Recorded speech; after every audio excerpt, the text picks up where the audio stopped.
चला तर आजच्या व्हिडिओमध्ये माझ्या सगळ्या गोड ताईंचं, दादांचं, ताईंचं, मावशींचं, परत मैत्रिणींचं सगळ्यांचं खूप खूप स्वागत आहे. सकाळी मी लवकर उठलेले, सडा रांगोळी झाली, परत धुणं वगैरे सगळं झालेलं आहे, देवपूजा झालेली आहे. देवपूजा पण मी आज एकटीनेच केलेली आहे आणि बाकी सगळं माझं आवरलेलं आहे. आणि आता मी घासत आहे भांडी आणि भरपूर व्हिडिओमध्ये मी भांडी घासण्याची पद्धत माझी शेअर केलेली आहे. जाळी माझ्याकडे ही अशी आहे आणि ती पण वाकड्याने तिकडे झालेली आहे, मोडलेली आहे. एक प्लॅस्टिकची आहे पण ती खूपच मोठी आहे, त्यामुळे मी ती काय वापरात घेत नाही. ही मला बारकी तेवढीच जाळी बरं पडते, पण ही मोडलेली आहे. आता मोडणारं सोडा, कारण घेऊनच ती 17 वर्ष झाली जवळजवळ. मग आता तिचं म्हणजे वय संपलेलंच आहे, तरी पण मी तिला वापरत आहे, कारण मला ती जाळी टाकू वाटना. मोडल्या पण अशी अजून चालते. आणि भांडी घासत असताना मी सगळ्यात आधी त्या जाळीला अशी मोठमोठी ताटं लावते, जेणेकरून जे आत आपण बारकी बारकी वाटे असतील, तांबे असतील ते मांडू, ते बाहेर अजिबात पडत नाही. तर त्याच्यासाठी मी कडण अशी मोठमोठी ताटं मांडते. आणि सगळी भांडी मी एकदम घासत नाही बघा, तेवढीच 4-5 घासते आणि तेवढीच धुवून घेते. लई तर 10-12 भांडी घासते आणि तेवढी लगेच धुवून घेते. तर असं का करते, तर आपण घासताना कसं होतं बघा, जर एकदम भांडी घासून ठेवला तर साबण सगळा वाळला जातो आणि कितीही धुतला तुम्ही तरीसुद्धा त्या भांड्यावर मग ते पांढरट असं उठलं जातं. मग ते अजिबात चांगलं वाटत नाही. भांडं ज्यावेळी वाळतं, आपलं ताटं वगैरे बघा तुम्ही वाळलेले असतात ना, त्यावेळी ते पांढरं तसंच दिसतं. म्हणून तेवढीच घासायची आणि तेवढीच धुवायची. चला, तुमच्यासंग बोलत बोलत माझी भांडी झालेली आहेत. आता किचन ओटा हातासारशी लगेचच पुसून घेते मी. एक टाईम धुते आणि एक टाईम पुसते, कारण धुवून पण कसं होतं बघा, शेगडी आपली खराब होते. त्यामुळे सारखं सारखं धुवायचं पण नाही. शक्यतो असं हे करायचं, ओलं कापड करायचं आणि त्याने पुसून काढायचं. मी एक टाईम पुसून काढते आणि एक टाईम धुवून काढते. आत्ता तर पुसणारच आहे, कारण एवढा काय म्हणजे हे झालेलं नव्हता, राड झालेला नव्हता, स्वच्छच होता. म्हणून म्हटलं पुसूया, कारण हा स्वयंपाक काही जास्त नव्हता. त्याच्यापुरत्या 4 चपात्या केल्या, डाळ कांदा केला.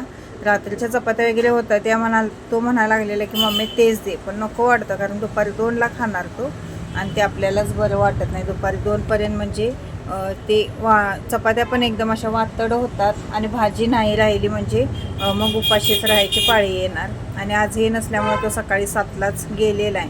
मग सकाळी 7 वाजल्यापासून संध्याकाळी 6 वाजेपर्यंत उपाशी, ते आपल्या जीवाला बरं वाटत नाही. म्हणून म्हटलं बाबा तुझ्यापुरत्या 4 चपात्या बनवते आणि डाळ कांदा बनवते, घेऊन जा, म्हणजे मला पण दिवसभर टेन्शन नाही. मग त्याच्यापुरतं 4 चपात्या बनवल्या. 4 चपात्या बनवलेल्या, त्यातल्या 3च नेल्या त्यानं आणि एक राहिलीच शेवटी. असं होतं बघा, जेवण तर खूप शिल्लक राहतं, त्यामुळं काय करायचं आणि काय नाही. आता तुमच्यासंग बोलत माझा किचन ओटासुद्धा पुसून झाला, बघू शकता तुम्ही. खरं तर ही कामं करायला कमीत कमी मला तासभर लागलेलं, तास-सव्वा तास. पण तुमच्यासोबत बोलत बोलत ते मला वाटते तो जो व्हिडिओ आहे तो 3 ते 4 मिनटाचाच झालेला आहे. दिसायला आपल्याला व्हिडिओमध्ये केवढंसंच काम दिसतं, पण त्याला खूप वेळ लागलेला असतो. 3 ते 4 तासाची मेहनत असते. सगळं क्लीन झालेलं आहे. भांडेदाडे श्रीने किचन ओटा धुतलाय बघा. गॅस बारीकच लागायला, पोरं करामत करून ठेवत्यात, त्याला पिन करायला पाहिजे. आता चला शाबू करायचे, शेंगदाणे भाजून घेते. चला, मी आता बनवत आहे शाबू. शाबू बनवण्यासाठी सगळ्यात महत्त्वाची गोष्ट म्हणजे शेंगदाणे. लाईट जायच्या आधी शेंगदाणे आधी बारीक करून घेऊया. शेंगदाण्याचा कूट माझा संपलेला आहे, खरं म्हणजे शेंगदाणे संपलेले आहेत घरातले, त्यामुळे कूट काय संपणार सोडा. आणि मी आता शेंगदाणे आधी भाजून घेते. एकदम मंद गॅसवर खरपूस असे शेंगदाणे भाजून घ्यायचे. आणि आता चातुर्मास चालू असल्यामुळे आपण भगवान विष्णूंना 1 कसना तुळशीचं पान रोज घालायचं असतं. तर श्रीने काल तुळस आणून ठेवलेली होती, मग मी महाराजांना आणि बाळकृष्णाला 1-1 पान घातलं. ओम नमो भगवते वासुदेवाय नमः म्हणत मी बाळकृष्णाला घातलं आणि महाराजांना काय श्री स्वामी समर्थ म्हणायचं. चला, आता इकडे शेंगदाणे पण आपले भाजलेले आहेत. गॅस बंद करते, शेंगदाणे आधी बारीक करून घेते आणि तुम्हाला दाखवते की मी माझी शाबू करण्याची पद्धत कशी आहे ती. कढई ठेवलेली आहे, त्यामध्ये 2 ते 2.5 पळी तेल घातलेलं आहे. तेल जास्त घालायचं नाही शाबूमध्ये, कारण तेल जर जास्त झालं तर शाबू अजिबात खाऊ वाटत नाही तेलकट झालेली, कारण शाबूने आधीच पित्त होतं आणि तेलकट जर केला तर अजिबात खाऊ वाटत नाही. तेल कढल्यानंतर तुम्ही इथं जिरं घालू शकता जर आवडत असतील तर आणि चालत असतील तर. मी इथं हिरवी मिरची घातलेली आहे. त्यानंतर बटाट्याची साल काढून बटाटे चिरून घेतलेले बारीक बारीक तर ते घातलेले आहेत. बटाटे मात्र चांगले भाजायचे आणि जे शाबू भिजवून घेतलेले आहे त्यामध्ये शेंगदाण्याचा कूट, साखर, मीठ घातलं आणि ते सगळं आता मिक्स करून घेणार. इकडं बटाटे आपले चांगले करपूस भाजूसपर्यंत. बटाटे करपूस भाजले की त्यामध्ये आपण मग जे शाबू आहेत, शाबू मात्र 4 ते 5 तास चांगली भिजून द्यायची. रात्रीच भिजत घातला तर एक नंबर, लक्षात ठेवा, अतिउत्तम होतं ते. त्यामुळे सकाळी उपवास असला की रात्रीच भिजत घालत जावा. मी तर शक्यतो तसं करते, पण आज मला जमलंच नाही. त्यामुळे मी उठलेले 5:30 पावणे 6ला, तर त्यावेळी मी शाबू उठल्या उठल्या भिजत घातलेले होते आणि खूप चांगली भिजलेले आहे बघा. कमीत कमी आता मला वाजलेले आहेत 10 ते 10:30 वाजलेले आहेत. तोपर्यंत ही व्यवस्थित भिजलेली होती. आणि त्यानंतर आता बटाटा वगैरे भाजल्यानंतर जे शाबूचं मिश्रण होतं ते घातलं आणि व्यवस्थित इथं आता मात्र भाजून घ्यायचं एकदम मंद गॅसवर उशीरपर्यंत. एक कमीत कमी 20 ते 25 मिनटं आपल्याला चांगली शाबू भाजायची आहे. जेवढी तुम्ही शाबू असं पूर्ण काळपट कलर येऊपर्यंत भाजायचं, म्हणजे चवीला एक नंबर लागतात. पूर्ण असं काळपट कलर यायला पाहिजे बघा, पांढरं शाबू दिसायला नसायला पाहिजे. बघू शकता तुम्ही किती छान शाबू झालेले आणि धसलेली नाही अजिबात, भिजलेली सुद्धा व्यवस्थित आहे शाबू. हे बघा, एकदम मंद गॅसवर असं व्यवस्थित शाबू भाजायची. कलर बघा शाबूला किती छान आले. चला आवरते मी आणि जाते दुकानात. हाय, श्री स्वामी समर्थ. शुभ सकाळ सर्वांना. शुभ सकाळ म्हणजे सकाळचे वाजले असतील 10:30 आणि चाललेले आहे दुकानात. आज वार आहे सोमवार. खिचडी बनवलेली आहे. तर खिचडी सांगते तुम्हाला. एकेकांची खूप अशी गिच्च म्हणजे लगदा होतो बघा, तर ती होऊ नये म्हणून काय करायचं, शाबू व्यवस्थित भिजणं हे खूप महत्त्वाचं असतं. कमीत कमी 4 ते 5 तास शाबू ही भिजली पाहिजे. शक्यतो तुमची सकाळी जर उपवास असला तर संध्याकाळीच भिजत घालत जावा, म्हणजे रात्रभर चांगली भिजली जाते. आणि शाबू भिजत घालत असताना काय करायचं, जेवढी शाबू आहे म्हणजे शाबूत पाणी वतायचं, स्वच्छ धुवून काढायची आधी, आणि त्यानंतर जेवढी शाबू आहे त्याच्या लेवलनं बरोबर पाणी ठेवायचं आणि झाकून ठेवायचं. खूप छान शाबू भिजली जाते. आणि करत असताना पण, शाबू करत असताना पण बटाटा जो आहे तो एकदम बारीक चिरून घ्यायचा. बटाटा घालायचा, शेंगदाणे घालायचे, म्हणजे शाबूचा लगदा होत नाही. आणि कच्च्या शाबूमध्येच शेंगदाण्याचा कूट, थोडीशी साखर, मीठ घालायचं. साखर पण घालायची, चव खूप छान येते. आणि लिंबू जरी पिळला तुम्ही वरून तरीसुद्धा टेस्टला खूप छान लागते. पण मी काय नाही पिळला, माझं होता लिंबू, नाहीच लक्षात आलं त्यामुळे नाही पिळला. पण वरून जर लिंबू पिळला तर खूप छान लागतं. आपली शाबू तयार झाली की वरून लिंबू पिळायचं आणि परत ती हलवायची, म्हणजे छान लागतं. आणि बटाटे एकदम बारीक चिरायचे, तेलात चांगले भाजायचे बटाटे. जेवढे तुम्ही तेलात बटाटे असे कुरकुरीत होसपर्यंत भाजाल तेवढी शाबू तुमची चांगली होते. बटाटे भाजले की मग आपण जे मिक्स केलेलं शाबू, शेंगदाणा, साखर, मीठ हे असतं ते त्यात घालायचं आणि हलवायचं. एकदम गॅस बारीक करायचा आणि हलवायचं. आणि हलवत असताना पण एक गोष्ट लक्षात घ्यायची की शाबू उशीरपर्यंत हलवत हलवत आपण शिजवायचे, लक्षात ठेवा. एक जण कसं करतात, गडबडीत पटनं लगेच हलवतात, ते हे करतात. तशी कच्ची शाबू अजिबात चांगली लागत नाही. जेवढं तुम्ही शाबूला भाजाल पूर्ण अशी शाबूचा कलर बदलला पाहिजे बघा, म्हणजे पांढरी असते ती, त्याचा कलर असा काळपट असा होतो बघा. तर चॉकलेटी काळपट असा शाबूचा कलर होतो. तशी झाली की मग आपण काढायचे. एकेकांच्याकडे कोथिंबीर घालतात, एकेकांच्याकडे घालत नाही. आता आमच्यात सोमवारला काही चालत नाही त्यामुळे मी काय घालत नाही. आहे अशी साधी शाबू बनवते.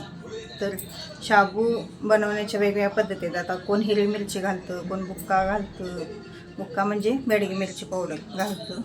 आम्ही शक्यतो हिरवी मिरचीच घालते, कारण की कसं होतं बघा, एकेकांना जो बेडगी मिरचीचा जो बुक्का असतो तो सहन होत नाही, पोटात कळ मारते. त्यामुळं आणि कसं होतं, दिवसभर आपला उपवास असतो, त्यात पित्त आधीच वाढलेलं असतं आणि जर आपण ते बुक्क्याचे वगैरे पदार्थ खाल्ले तर आणखीन जास्त पित्त वाढतं. त्यामुळे मी शक्यतो हिरवी मिरची ती पण जास्त नाही घालत. हिरव्या मिरचीने सुद्धा पित्त होतं, कारण शाबू मेन म्हणजे पित्त शाबूने होतंच. एक तर शाबूने पित्त होतं, परत बटाटा, शेंगदाणे हिरवी मिरची याने जास्तच पित्त होतं. आणि शाबू कधी पण ज्यांना पित्ताचा त्रास आहे त्यांनी तर थोडीच खावावी. एकदम म्हणजे अशी फुल्ल शाबू कधी खायची नाही बघा. फुल्ल शाबू खाल्ला की तुम्हाला हमखास त्रास होतो, पित्त हे ढवळतच. त्यामुळे जेवढी भूक आहे त्याच्या अर्धीच शाबू खायची. वाटल्यास तुम्ही दुसरं काही म्हणजे दूध घ्या किंवा लस्सी करून प्या दह्याची, किंवा चिप्स वगैरे खाल्ला तरी चालेल, पण शेंगदाणे खाल्ला तरी चालेल, खारे शेंगदाणे किंवा फळं खाल्ला तरी चालेल, पण शाबू अशी फुल्ल खायची नाही बघा. मी तर ते फुल्ल अशी शाबू खात नाही. आणि शाबू आणि दही हे तर खायचंच नसतं. एक वेळ ताक चालतं पण दही नाही चालत. एकेकजण शाबूत दूध घालून पण खातात. एक म्हणजे प्रत्येकाच्या आवडीनिवडीनुसार सगळं असतं. एकेकांना दूध घालणं आवडते, एकेकांना दही घालणं आवडते, एकेकांना ताक घालणं आवडते, पण दही आणि शाबू खायचं नसतं. त्याने तर जास्तच पित्त होतं आणि आपल्याला मग जास्त पित्ताचा त्रास होतो. चला, अशी मी तर माझ्या या पद्धतीने मी शाबू बनवते आणि छान पण होते. आता मी थोडे आज जास्त बनवलेले, कारण गेल्या सोमवारी मी कमी बनवलेली, तर श्री म्हणाला शाबू केलं नाहीस काय. म्हणजे ज्या दिवशी कमी बनवाल त्या दिवशी शाबू लागते त्याला, आणि ज्या दिवशी जास्त बनवाल त्या दिवशी खात नाही. दुसऱ्या दिवशी मग ते चिकट होते आणि टाकून द्यावं लागतं, कारण फ्रीजला ठेवून पण खायचं नसतं बघा. म्हणून मी थोडी कमीच घालायला लागले. तर आता म्हणून तुम्हाला काय केवढीशीच केली शाबू, एवढीच ठेवलीस काय, म्हणजे संध्याकाळी आल्यावर शाळेतून त्याला लागतं तर एवढीच ठेवलीस काय म्हणतो. म्हणून मग आज थोडी जास्त घातलेली आहे. बघूया आता संध्याकाळी काय म्हणजे उजेड पाडतो, खातो का काय. कारण हे तर आता सकाळी गेल्यात म्हटलं कधी आता संध्याकाळी येतात काय सांगता येत नाही. आणि मी बुगडी काढून ठेवलेली आहे बघा. बुगडीचा काय प्रॉब्लेम झाला आहे सांगते मी तुम्हाला. जो खालचा भाग असतो तो भाग ढिल्लाच होतो असा, किती पण हे करा असा ढिल्लाच होतो. आणि 2-3 वेळा ते खालचं कणी पडत्याला, एका कानातलंच पडत्याला राहील, म्हणजे वाचलेलं आहे, घरातच पडलं. मग हे म्हटले ते काढून ठेवतो सर, डोकीला ताप नको, कारण की ते पडलं तर आणि 20,000ची बुगडे आहे, ते पडलं तर आणि डोकीला ताप नको. ते काही एक नुसतं असं मिळणार पण नाही, त्यापेक्षा काढून ठेव, दाखवून आणूया. आता याच्यात काय करते, उदबत्तीची काडी घालते, नाही तर होल मुजतं मग हे, आणि होल मुजलं की भयंकर त्रास होतो. म्हणून आता उदबत्तीची काडी घालते यात, नाहीतर मग लिंबाची काडी घालाय पाहिजे, म्हणजे मुजत नाही. पण हौसेने घेतली बुगडी आणि हे बघू शकता मग काढूनच ठेवली आम्ही. आणि ह्याने म्हणायला आले जर टाकलीस तर तुला काय आता परत मिळणार नाही, मी काय घेणार नाही. त्यामुळे मला तर खूप हौस आहे असं घालायची.